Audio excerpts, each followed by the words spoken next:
And now returning to our top story, Leighton Holdings' $409 million loss. For Chief Executive David Stewart, it was his first annual result and not one he'll be wanting to repeat. I spoke with him earlier this evening. David Stewart, thank you for joining us. Thank you, Tiggy, for the opportunity. Well, it's been an extraordinary year for your shareholders with, I remember, a $900 million profit downgrade at one point. Looking back, do you think shareholders could have been better informed about the prospects through the year? Tiggy, I really believe the shareholders were well informed all the time. I mean, there's been some very big issues we've been dealing with, but I think we dealt with them responsibly, quickly and openly. And we're moving forward strongly from there. Clearly, our result last year is not Leighton's best. We can do a whole lot better than that, and we will. And that's where I'm so excited about the year coming. Well, we'll come to that. But, I mean, it was that huge shock. I mean, it was just an enormous figure to come almost out of the blue, really. Well, it certainly, I mean, out of the blue, I suppose, is a step too far in my view. We certainly signalled we had issues on Airport Link and Vic Diesel, the Gulf, Habtor Leighton business and Leighton Properties. These issues were talked about. Clearly the number was a big number. There is no doubt, and for that we apologise to shareholders for that. But we would hope they've got confidence in us in the future because we have a very good future. Well, let's go to the present and the future. Now, just last week, you announced the sale of HWE mining business to BHP. That's $700 million plus.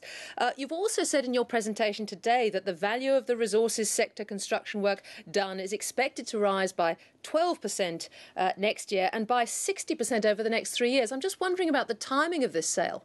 Ticky, the sale timing is nothing, there's nothing in that timing. BHP have been very clear on their intentions at those mines. This is Area C, Yandi and Orebody. They've been very clear with us. We have a contract that runs variously across those contracts for 2 or so years. They are taking over.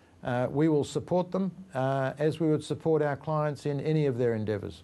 Do you feel you've got the appropriate premium for that? We believe so. I think it's a fair deal for us, a fair deal for BHP. They have a walk-up start into a significant mining operation that in 2 years' time they would take over. They've ordered the equipment. We will support them. That's what we do. For me, the best thing that can happen is that is an overwhelming success for BHP, and that will cement our relationship going forward. You're generally very positive about the global economy, given the turmoil of the last week. You've got 600 to 650 penciled in as a profit for next year. What is that based on? That's based on, Ticky, purely our operational performance. I mean, we're in a very strong position. The world has been consumed by events in the US, events in Europe, events in Spain and Greece and England. I mean, they're not our markets. The markets we're in exclusively are very strong, and we see a lot of capacity in those markets to continue to go forward. We're in Dubai, we're in Abu Dhabi, we're in Iraq, we're in Botswana in Africa, India, Indonesia, Hong Kong, and of course across Australia. Australia is in a very strong position in the markets that we're in. Last week's events, I think the Leighton share price held up above those, above the general trend. So I guess hopefully our shareholders are looking at that. If you're right, it's an exciting time, but it's also a very interesting time because of what's going on above you. Your relationship with your controlling shareholder, Hochtief, I think it's fair to say hasn't been smooth. Now Hochtief has lost control to this Spanish company, ACS, after a very ugly board battle, really. What do you make of ACS, and is it a case of my enemy's enemy being my friend? I have a great relationship with both Hochtief and ACS, despite what people report. Hochtief remain our biggest shareholder, and Hochtief remain on our board. ACS are the shareholder in Hochtief. The Leighton Group, independent of Hochtief, has done many things and continues to do things with ACS. The ACS people have been out here and looked at our business, and I am sure that they've gone back feeling very confident about the way we run the business, the quality of our people, the style of our operations and the future of our business.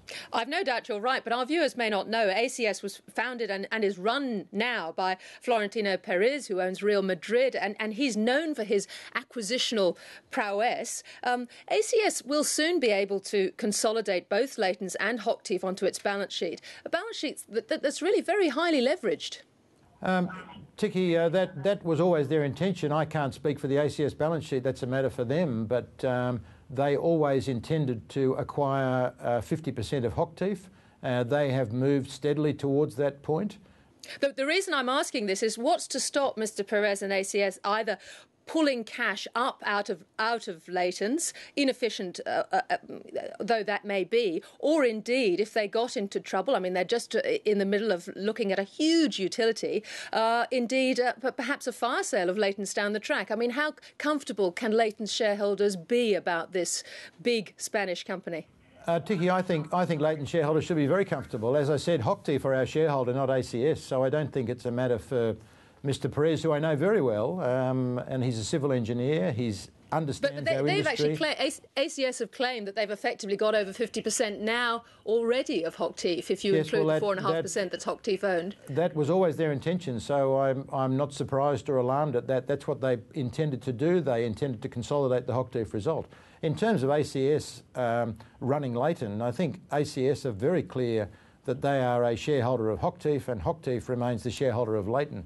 Hochtief have 4 representatives on our board, and they'll continue to have that position. And Hochtief and ACS both signed and agreed to the Independence Protocol of Leighton. So we don't feel any threats from these guys. Clearly, what we've put them through in the last 6 months as we've dealt with these issues is not a pleasant experience for anybody, including all of our shareholders, including our big shareholders. However, the future is very strong.